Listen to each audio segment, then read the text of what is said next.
Ay, mga anak ako, mayroon na naman tayo ngayon ang magandang balita na talagang saludo tayo. Saludo tayo kay Vico Sotto, no? Lalo na sa mga senior, mga senior citizen, mga kasama ko sa senior citizen. Saludo tayo kay Vico Sotto sa pagpahalaga niya sa mga senior citizen at nakataba ng puso. Alam mo mga kababayan ko sa senior, kung lahat ng mamamayan natin gaya ni Vico, talagang matustusan yung ating mga pangailangan na sa mga senior citizen, na ang panalangin ko nawa na pagpalain ka ng Diyos at palawigin ang buhay mo, aleluya, sa iyo, Mayor Vico Sotto. Kaya pasalamat din kami sa ibang mayor kasi baka hindi rin kaya, pero pasalamat lang tayo kay Vico Sotto na talagang pinahalagahan niya ang mga senior citizen.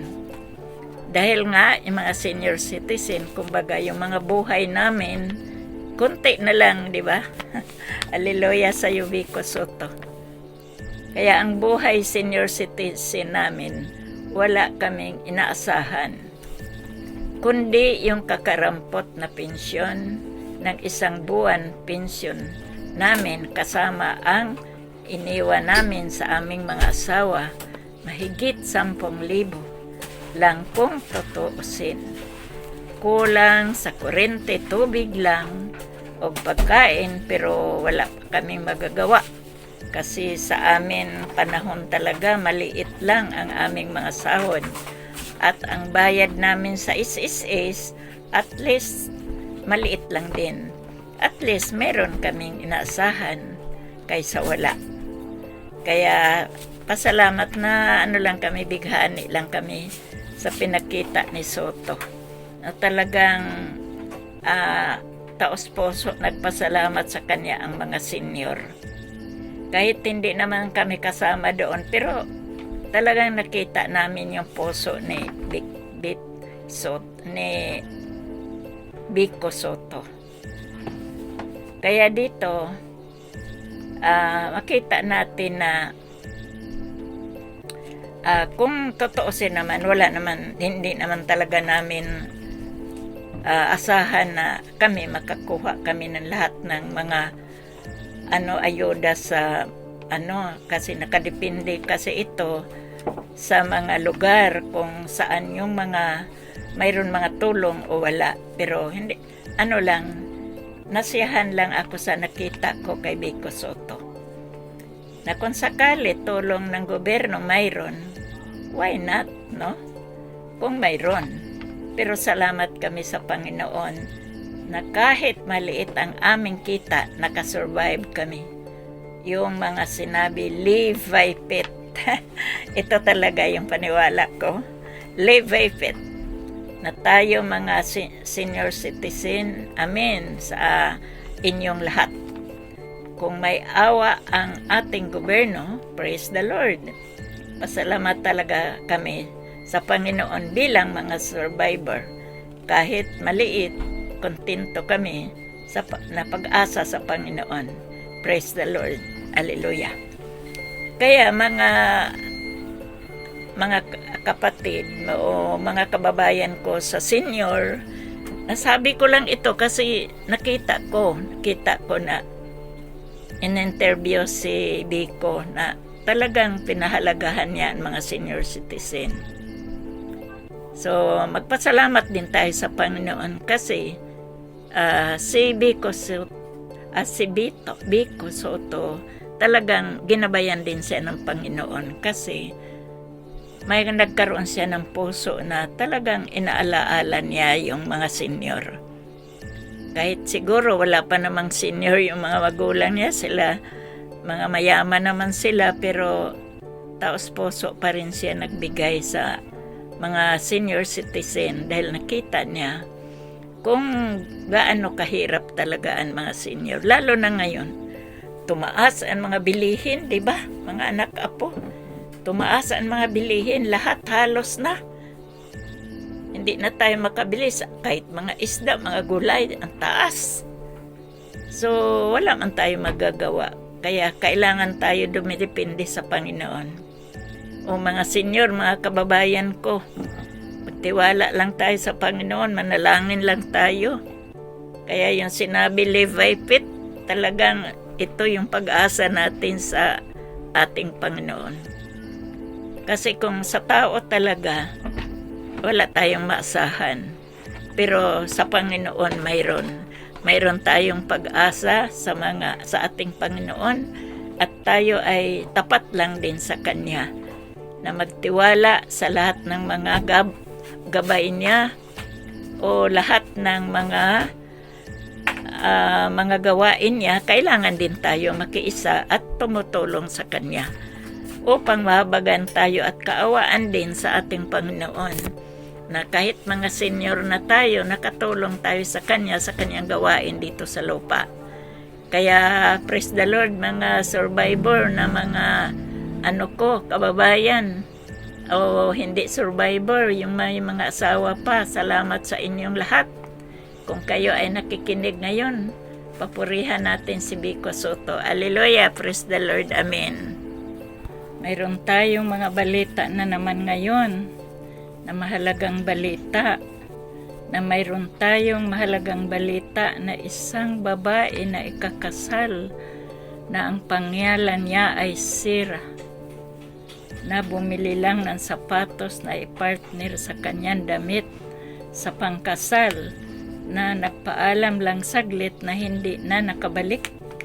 Ano kaya ang nangyari? Ayon sa balita, sinukat daw yung damit pangkasal. Kayo ba ay naniwala o hindi? Hindi man. Talagang mayroon din nangyayari. Marami na akong narinig yan na talagang may nangyayari na. Marami na. Depende siguro yun sa ating paniniwala, pero talagang may nangyayari. So ito ngayon, isa rin ito na kwento na sinuot daw yung damit na pangkasal. So, kinabukasan, umalis yung si Sira para bumili nga ng sapatos. Talagang may nangyari na mga ganito. Kaya nakita nila si Sira sa CCTV habang naglalakad sa may parking area, pero wala siyang kasama. Nakita nila na may suot na pantalon na itim at jacket na itim. Kaya nag-alala si Mark, yung maging asawa niya na lalaki. Sabi, kung sakali may iba mang mga lalaki, sakali lang, at least sigurado na siya na buhay. Pero kung wala man, labis-labis silang nag-alala. Oo nga, nakalungkot naman ito. Kaya nawa dapat talaga may kasama or magdala ng cellphone para sa mamonitor ng pamilya or naging mga iba pang mga kapitbahay or ano ba, na lalo na yung lalaki na si Mark ang pangalan, para hindi siya mag-alala. Kaya nakalungkot naman ito. Totoo naman yan, nakalungkot kung may pangyayari na ganito. Marami na rin nangyari talaga sa mga balita natin, na kahit mga bata na nangawala, pero yung nalaman na may nangyayari. Pero itong si Sira ngayon, wala pa. Itong pangyayaring ito, kaya inabangan natin kung ano ang mangyayari sa mga balita, kasi hawak na nila ang mga CCTV footage sa mga polisiya para makatulong sa pagtuntun sa babaeng nawala na ikakasal. Kaya abangan na lang natin ang balita sa mga pulis sa Quezon City. Kaya para talaga para kailangan talaga natin yung ating Panginoon ngayon. Bago tayo umalis, hingi tayo ng gabay at pag-ingat sa ating mga lakad. O maikling panalangin, tumawag sa pangalan ng Panginoon habang naglalakad, O Panginoong Hesus. Amen. Kasi mga anak apo, talagang minsan tiwala kasi tayo sa ating mga sarili. Hindi na tayo nagkonsulta sa Panginoon na, Panginoon, aalis ako. Kasama mo ako. Kasama kita sa aking paglalakad at kasama ka sa aking pamimili. Dapat ganyan daw yung natin talaga, yun ang tinuro sa Biblia. Kaya mga anak apo, nakalungkot ang nangyayari na ito. Sabi nga yung lalaki na kung alam lang niya na kung may talagang ibang lalaki, okay lang sa kanya. Pero talagang kung wala talaga, wala naman daw siya magagawa. Pero gusto lang niya na malaman kung ano talaga ang nangyayari sa babaeng ito, na ikakasal na sila.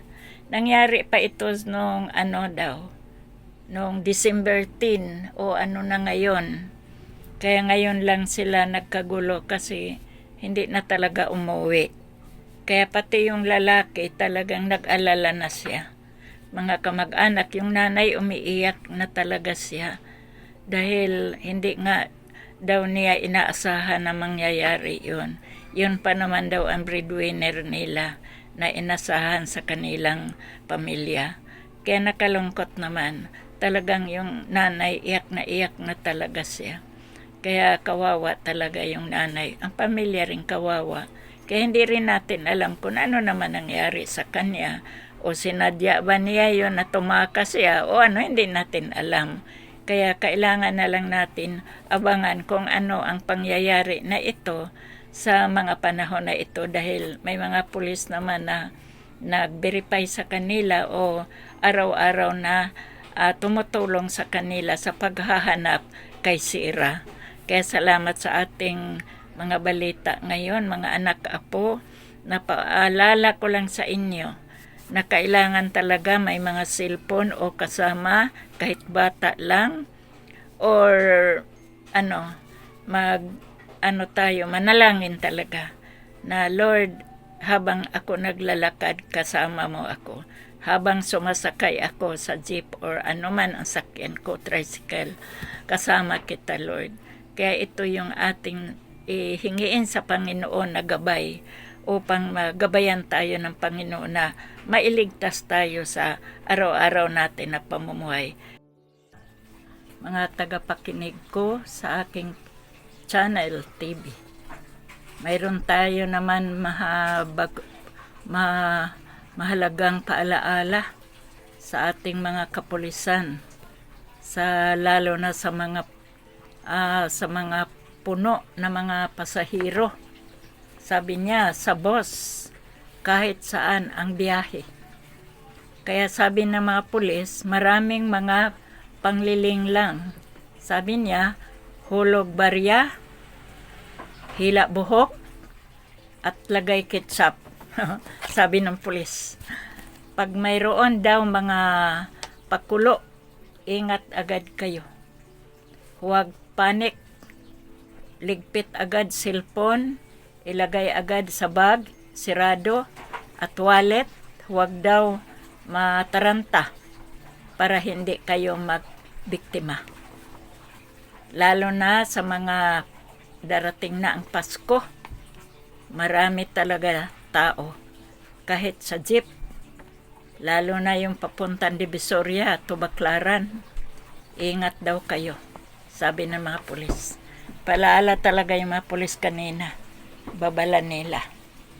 Tapos isa pa rin, may pakulo sa ibabaw ng sakyanan ng mga pulis. Kunyari, sumasayaw na may sa bubong ng mga sakyanan ng mga pulis. Hindi makaalis yung mga sakyanan dahil may tao na sumasayaw-sayaw doon sa ibabaw. ng kanilang sasakyan, ayaw bumaba. May bitbit na dalawang kahoy sa bawat kamayan, bawat kamay, kaliwat kanan. May bitbit siyang sayaw ng sayaw doon. Ayaw bumaba. Kahit tinakot na ng mga pulis, ayaw.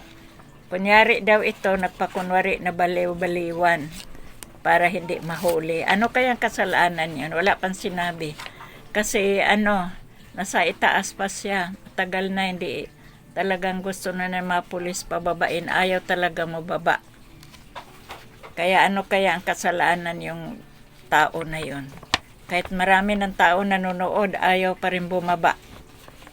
Siguro walang mga kamag-anak yun doon kasi walang sa kanya, nanonood lang yung mga tao. Kaya mayroon mga pakulo din itong mga ganyan para hindi sila mahuli. Kunyari may gagawin silang kabulukan sa kanilang mga sarili. Para kunyari sabihin na mga baliw sila. Nakadepende to sa mga pulis kung magpalingla rin sila. Na kung gustuhin nila, talagang hilain nila kasi kung bakit ayaw bumaba. Di sila makaalis Dahil nandoon sa ibabaw, yung sasakyan kasi nila yung malaki. Doon sa ibabaw, sayaw-sayaw, may dalang pamalo na kahoy. Kaya kunyari, ng mga pulis na pababain kasi alis na sila. Talagang katakbo-takbo siya, ayaw talaga. Kaya matagal kasi hindi pa alam natin kung ano ang nangyayari. Kaya isa rin ito na pakulo ng mga tao ngayon para di sila mahuli, gagagawa sila ng baliw-baliwan. Kaya kailangan talaga tayo maingat din sa mga ganito. Maraming mga pakulo sa mga taong itong walang mga ginagawa. Hindi pa miruhisyo. Kaya dito rin may isang nakalungkot naman din tong balita sa Qatar na OFW na magtatapos na daw yun ng kontrata pero nagtaka sila bakit namatay, wala naman sakit. Hindi pa na-interview yung amo niya kasi hindi pa raw nakita. Kaya yung namatay na OFW, Pilipino ito matapos na yung kanyang kontrata. Kaya hindi alam nila kung ano ang kinamatay. Kaya patuloy pa rin ang investigasyon sa Qatar. Araw-araw na mga balita. Kaya kailangan talaga natin mga anak-apo ang Panginoon sa mga pangyayaring ito. Nakalungkot sa pangyayari ito sa mga kagagawa ng kaaway. Kaya ang ating Panginoon talagang yun lang ang ating malapitan. Kasi itong mga gawa na ito sa mga kaaway ito para tayo madistract sa mga pakulo ng kaaway na ito.